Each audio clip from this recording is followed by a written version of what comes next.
дар ин бора маркази миллии тестии ҷумҳурии тоҷикистон хабар дода, мисол мегирем, агар фамилия, имя, отчество пештар мехоҳанд ки бифаҳманд патентошон сӯхтагӣ ҳаст ё ин ки не. Бахшида ба омади моҳи шарифи Рамазон хушхабар аз ширкати дорувории Шифофармо барои шумо. Фитобочка ва ҳиҷома кардан барои шумо ройгон, яъне бепул. Метавонед худро номнавис кунед. Инчунин доруҳо бо нархи арзон барои зиёд кардани риш ва мӯи сар, доруҳо барои сангу намаки гурдаро нест кардан ва нест кардани простатит. Ба рақамҳои рӯи экран дар тамос бошед. Ассалому алайкум ба ҳама тамошобинони барномаҳои Сорбон Сафаров. Тамошобинони азиз, ҳатман дар видео лайк бомонед ва то охири видеоро тамошо кунед. Як ахбороти нав ба маълумоти шумо мерасонем. Нархи хадамот ба довталабон дар соли 2023 боло рафт ки чанд сомонӣ бояд пардохт кунад. Маркази миллии тестии ҷумҳурии Тоҷикистон арзиши хадамоташ дар соли равон барои иштирок дар имтиҳоноти дохилшавиро эълон намуд. Яъне ки маркази миллии ҷумҳурии Тоҷикистон нафароне ки барои дохил шидан имтиҳон меспоранд, нархи хадамотша камтарак боло бурд. Нархи хадамоти иштирок дар имтиҳоноти марказонидаи дохилшавӣ барои хатмкардаҳои синфи 11 ё худ шахсони дорои маълумоти миёнаи умумӣ, ибтидоӣ ё миёнаи касбӣ 300 сомонӣ муқаррар шудааст. Дар ин бора маркази миллии тестии ҷумҳурии Тоҷикистон хабар дода афзуд ки ин нишондод барои шахсони дорои таҳсилоти умумии асосӣ 210 сомониро ташкил медиҳад. Нархҳо дар қиёс бо нишондоди соли 2022 мутаносибан 60 ва 30 сомонӣ боло рафтанд. таъкид шудааст ки арзиши мазкур бо хадамоти зиддиинҳисории назди ҳукумати ҷумҳурии Тоҷикистон мувофиқа шудааст. Дар баробари ин гурӯҳҳое низ мушаххас шуданд ки дар пардохти ҳаққи хадамоти маркази миллии тестӣ дар имтиҳоноти дохилшавӣ аз имтиёзҳо бархурдоранд. Аз ҷумла шахсони то 21 солае ки ятими кул ё бепарасторанд аз пардохти маблағ барои хизматрасонӣ дар имтиҳонҳои марказонидаи дохилшавӣ озод мебошанд. яъне ки нафароне ки бепарастор мебошанд ё ятими кул мебошанд, аз пардохт кардани ҳамин маблағ озод ҳастанд. Маркази миллии тестии ҷумҳурии Тоҷикистон таъкид намудааст, шахсони дорои имтиёзҳои зикргардида ҳангоми ба қайдгирӣ бояд ҳуҷҷатҳои дахлдор пешниҳод намоянд. Тамошобинони азиз, ин буд як маълумоти нав оиди дохилшавӣ дар соли 2023. Акнун мегзарем ба қисми хондани комментарияҳо.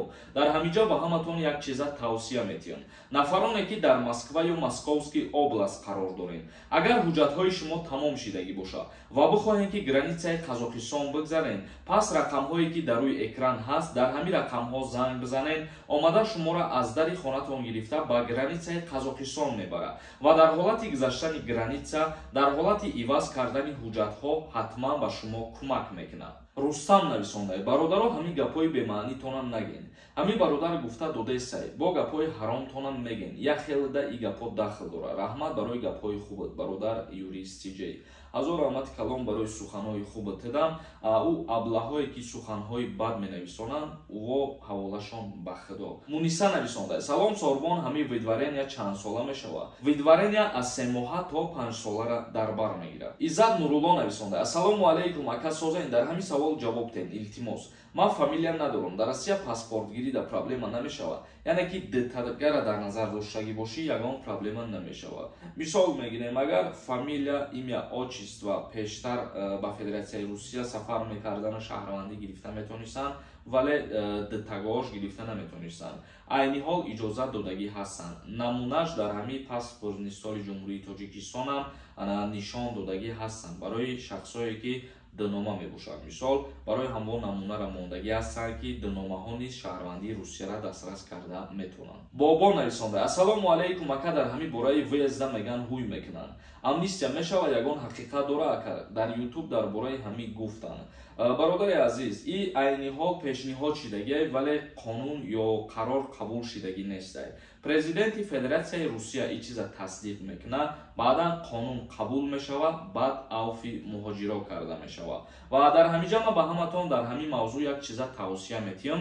Нафароне ки мехоҳанд проверка кунанд ки депортатсияшон кушода шудагӣ ҳаст ё ин ки не, рақамҳое ки дар рӯи экран ҳаст дар ҳамин WhatsApp бинависонед, 100% ҷавоби аниқтон метиҳад. Маҳмадалӣ нависонда: ассалому алайкум, акама гости омадагим. 3 моҳа прописка кардам. Границаи Қазоқистон бирам биём, патент карда метавонам, илтимос як ответ битед.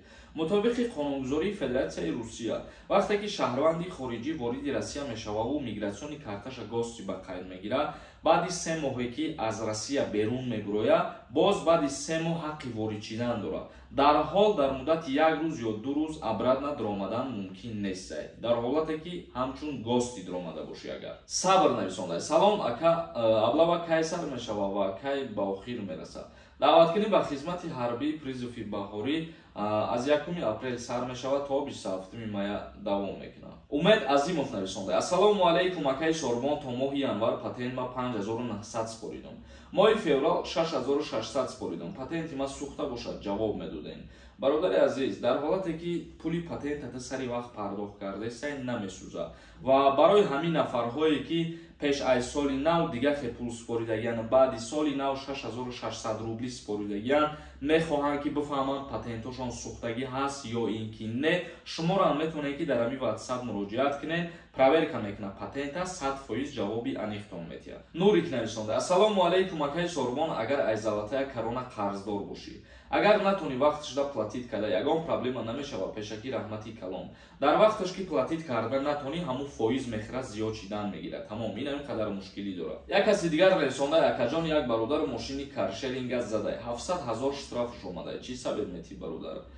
метавонӣ ки бо тариқи ягон аризанависонӣ муроҷиат кунӣ, ҳамира камтар пардохт кунӣ, вале саркашӣ карда наметавонӣ аз пардохт кардани пули ҷарима, чунки дар инҷа айби ҳамун нафаре мебошад ки мошина гирифтаӣ ба садама дучор шудаӣ.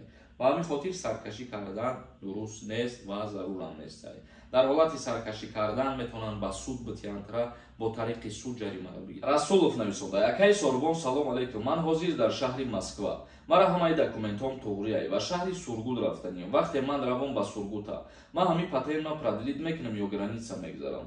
граница намегзари, патентам продлит намекунӣ. дар ки ҷое ки қарор дорӣ, аз сари нав ҳуҷҷат меспорӣ дар ҳамҷа ва документҳои нав дастрас мекунӣ. ғаниев нависонда: ассалому алайкум, акаи сорбон, барои чӣ шумораи билетҳотона гап намезанед? шумораи билетҳои конкурса 10 бор гап задагӣ ҳастем, бародари азиз, 3000 билете дар конкурс. муҳаммад нависонда: ассалому алайкум, бародар, авфи видварения кай мешавад ё ки намедонед? дар бораи видварениёро авф кардан ҳозир маълумот нест, бародар. марад нависонда: ассалому алайкум, видварениро аннулировать кардан мешавад ба воситаи сум? намешавад. ба воситаи сумги аллакай роҳи ғайриқонунӣ мешавад, чунки бо тариқи ҳалномаи судро видварения мекунанд ва ту бо роҳи ғайриқонунӣ пул метиҳӣ, ҳамура кушода мекунӣ. мисол ин кирдор аллакай ҷиноят содир кардан мебошад. аминҷон нависонда: ассалому алайкум, бача, ин номери проверка документ кор намекунад ку дуруст ши ҷижда дорем. бародари азиз, ҳар касе ки менависонад дар WhatsApp-и проверкаи документҳо, сабр кунед, ба шумо ҷавоб мегардонанд. аз сабаби зиёд будани муроҷиатҳо сари вақт успед намекунанд ҷавоб гардонанд. комилҷон тиҷаи нависонда: ассалому алайкум, ака, вақте ки выездид маҳкам мешавад, чанд моҳ дар база меброяд? дар ҳолате ки выездид маҳкам мешавад, дар муддати 60 рӯз дар база заданӣ меброяд. асалов нависонда: ассалому алайкум, шумо кадом института тамом кардагед? донишгоҳи миллии ҷумҳурии Тоҷикистон, факултети ҳуқуқшиносӣ. сироҷ нависонда: салом акаҷон, ростае тоҷикистон дар таможни медрояд ё ин ки не? дар ин мавзӯъ ма дина видео карда будам ва ҳамаша фаҳмондагием. видеои динагиро тамошо кунед, маълумот мегиред. холиқов нависонда: аз Тоҷикистон билет гирифта мешавад барои конкурсон? бале, аз куҷое ки мехоҳӣ мешавад билет гирифта. як каси дигар нависонда: мешавад ки аз шаҳри дигар ба шаҳри дигар патента перевод кардан? мутобиқи кодекси меҳнати Федератсияи Русия иҷозат ҳастае ки патента переоформилят кунанд, вале ин чиза дар амал ба назар намегиранд. мисол, аз Москва ба ягон шаҳри дигар сафар мекунӣ, регистратсиятай нав мегирӣ ва патентам аз сари нав мегирӣ. дар ҳар куҷое ки қарор мекунӣ, зиндагӣ мекунӣ ва кору фаъолият мекунӣ, ҳуҷҷатҳои ту бояд аз ҳамуҷа дастрас шудагӣ бошанд. а барои 2 рӯз 3 рӯз ба ягон шаҳри дигар сафар кардан бошад, ягон мушкилӣ намешавад. тамошобинони азиз, ба ҳамин видеои имрӯзара ҷамъбаст мекунем. то барномаҳои оянда, худованд ҳамаи мо шуморо нигаҳбон бошад. RenderForest.com